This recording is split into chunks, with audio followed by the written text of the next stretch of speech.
Hello, everyone. Happy Friday. Happy Friday.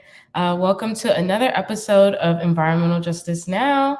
My name is Leah Jones, and I am the Water Justice Organizer and Organizing Coordinator here at Virginia Interfaith Power and Light.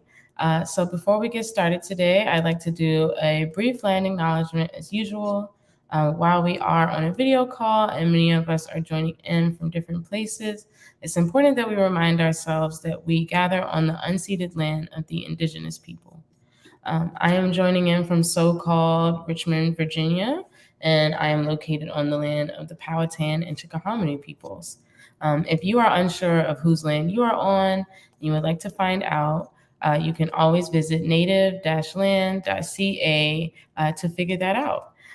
So thank you all again for returning for another episode of Environmental Justice Now. Another Friday. We made it through another week. Woo! This week on an EJ Now, we wanted actually to uplift the ongoing struggle to keep Virginia in the Regional Greenhouse Gas Initiative, also commonly known as RGGI. So we have discussed RGGI on the show before, but in case you missed those shows and are just getting introduced to the topic, we wanted to double back and provide a brief overview of what RGGI is, why it's important for Virginia to remain a participant in the program, and what's happening now in terms of where Virginia stands with RGGI. And we wanted to be sure to uplift this topic of RGGI because we have a very important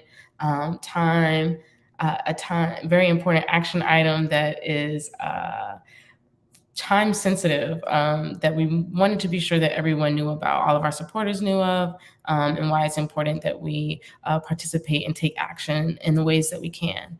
So to start with just where we are with RGGI, the Regional Greenhouse Gas Initiative, the Youngkin administration has issued a proposed regulation to withdraw Virginia from this program. The Regional Greenhouse Gas Initiative, RGGI, the Youngkin administration has made this clear since last year, and this attempt to end Virginia's participation in RGGI will actually be a months-long process, multiple months-long process. We're actually, I believe, in the second month of this process. So with several opportunities, because this is going to be such a bit of a longer process, there are several opportunities for you all at home, everyone on the ground, our neighbors, to weigh in and have our voice be heard.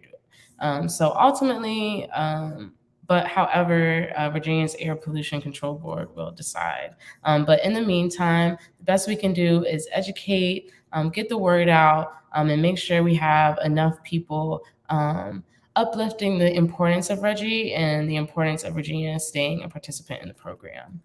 So if you don't know about what RGGI is, in this episode, I'm going to be giving a very brief rundown. Please be sure to check out other episodes in the past, because I will probably be going through this episode quickly. This is just to hit the highlights. So if you haven't heard of the Regional Greenhouse Gas Initiative, RGGI is a cooperative market-based effort among various states. Those states are Connecticut, Delaware, Maine, Maryland, Massachusetts, New Hampshire, New Jersey, New York, Pennsylvania, Rhode Island, Vermont, and now Virginia. So it's clear that with all those states, this is a very popular program, right? And with that being said, an impactful program. So a little bit more about it. This is actually the first cap and investment regional initiative implemented in the United States. So RGGI is a big deal, and the fact that we're participating in conjunction with all these other states is a huge deal and a huge effort in cutting our carbon emissions, not just for Virginia, but for our entire region. So RGGI is really a tool to direct the polluting businesses that exist in the state that operate in Virginia to meet our clean energy standards, meet our clean energy targets that we've set in place.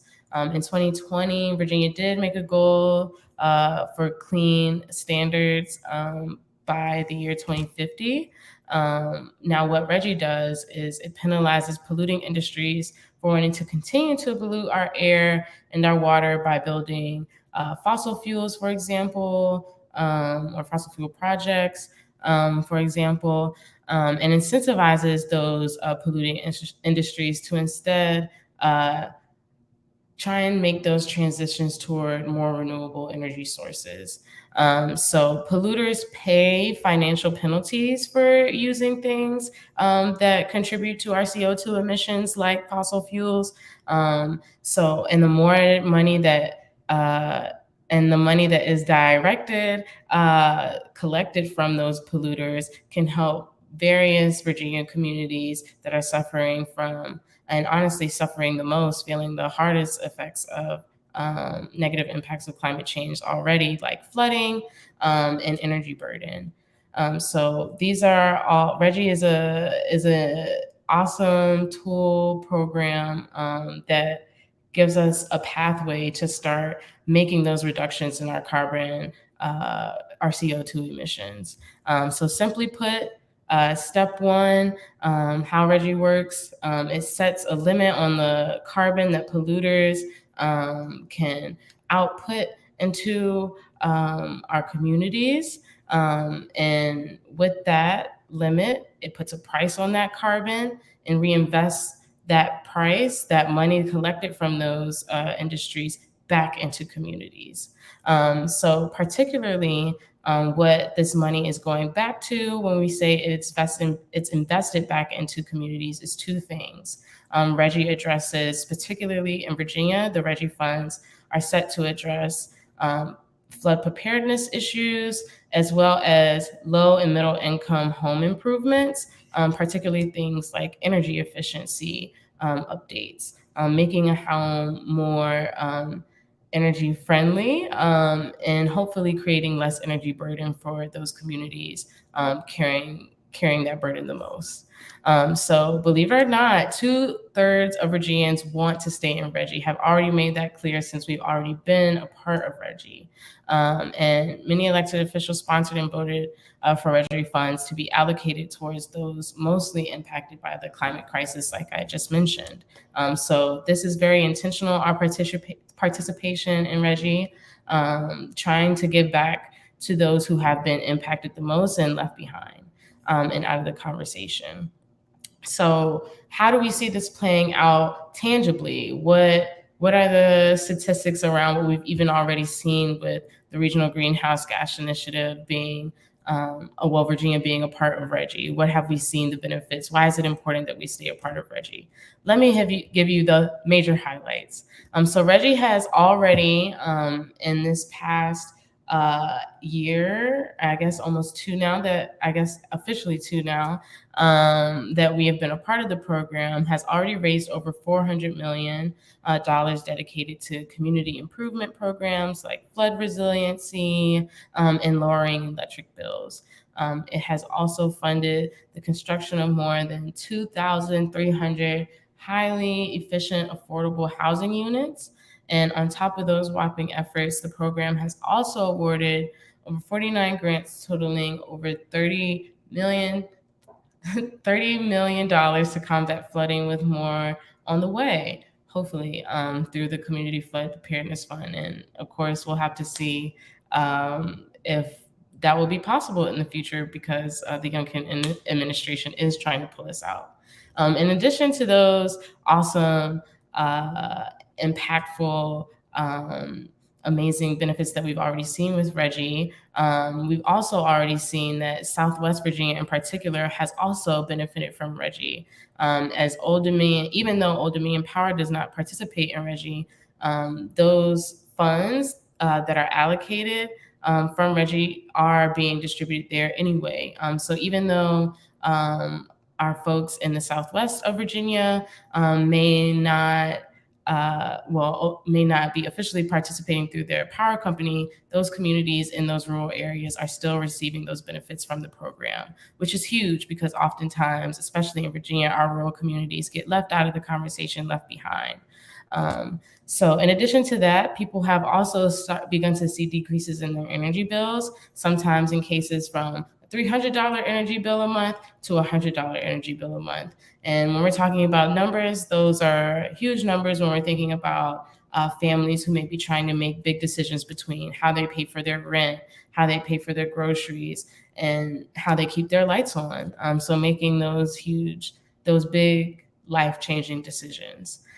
So as just from those are just a few of the benefits that we've already seen from this program. And we can clearly see just from the things that I've listed that Reggie has already made a huge positive impact on vulnerable Virginians all over the state, including those that are in more urban city-like settings, as well as those rural communities that I was just mentioning in Southwest Virginia.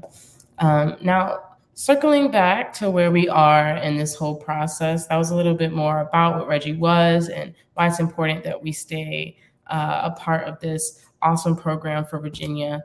Where we are now, as in this whole process of things, as far as as of December 2022, the Air Pollution Control Board actually voted to put out for public comment a proposed regulation that would actually repeal the regulation required for Virginia's participation in RGGI. So the executive branch reviewed that proposed regulation. And now where we are is the public has this 60-day window to comment on this notice of us being pulled out. So we are in the 60-day comment period. The comment period ends March 31st. So even though we have a couple more weeks now, we're starting to get towards the end of this comment period, where big decisions are about to be made, right? So our participation at this point in this process is crucial. So this is what we can do at home. So we can first and foremost submit comments to oppose this repeal. So comments may be submitted on the Virginia Town Hall website. The comment period did begin January 30th. However, the period, once again, is not over until March 31st, so we still have time. The administration, it's crucial that they understand that the broad public really supports this program. Once again, 2/3 of Virginians already do support this program. So communicating that and making sure our public entities know that we support this is imperative. So we must counteract false and misleading narratives that we've been hearing circulated all around the public sphere as it relates to RGGI in the past few months. So just a little bit more on RGGI and this whole process, where we stand with things. Actually, just last Friday, the 8 News channel or news outlet, I would say 8 News, reported just last Friday that since the online town hall portal has opened, that comment period has opened on January 30th, over 1,000 Virginian residents have already shared their thoughts on Youngkin's proposal to repeal RGGI. And of the 500 most recent comments, actually, there were just only 10 out of the 500 in support of the governor's proposal. So it's clear to say that Virginians want RGGI. Virginians see the benefits of RGGI. Virginians are feeling the benefits of RGGI, and we want to keep making that progress and not go backwards. So very telling, I think, to hear that of 500 comments, only 10 were in support of the governor's proposal, with the vast majority actually criticizing the Youngkin administration's plan, and requesting that the administration rethinks the proposal or simply pull back on this repeal. So I think it's also important to note that here in Virginia, that's where we're based, the Mayor LeVar Stoney, who actually wrote his own comment as well on this comment period in this portal. So the Mayor of Richmond left his comment. I think that's even more encouragement for us to leave ours.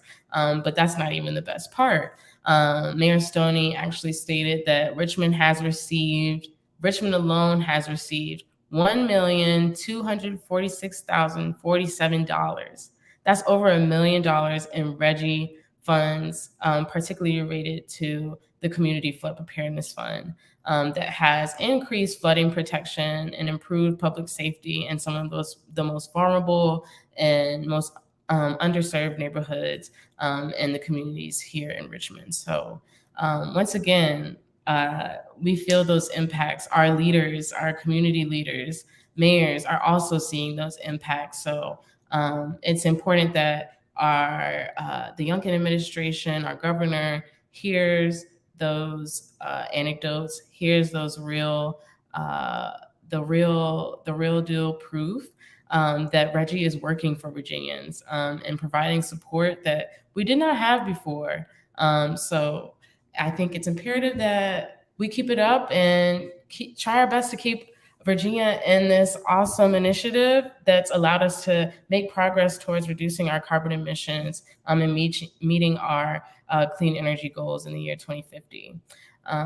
So please, please, please visit the comment section to make your own, leave your own comment on why Virginia should stay a participant in RGGI. If you need more information about RGGI, please be sure to check out our past shows discussing RGGI, the Regional Greenhouse Gas Initiative, as well as we have talking points, a link that you can also find in the comments section if you would like to learn more about RGGI or would like some easy points to relay that you can use in your comment when you're writing it. Please be sure to check those out as well. And yeah, let's try our best to get this done, everyone. We've already gotten over 1,000 comments, so many already in opposition of the governor's proposal. Let's keep it up and have our voice be heard, show the administration what we really want, and continue to make progress. So we hope to see you all out there making comments and continuing this work with us. That is all I have for today's episode. And however, if you would like to keep up with us, as usual, you can always join our supporters list by joining at this link here. Please feel free to copy and paste that into your link and sign up to be a supporter if you aren't already, where you can keep up with all things VIPL. And as usual, we'll be back again next week, same time, same place. Actually, we won't be back next week. We'll be off next week. VIPL office is closed next week, but we will be back the following week. And we hope to see you then, same time, same place. All right, everyone, get to making those RGGI comments, and we'll see you soon. Bye.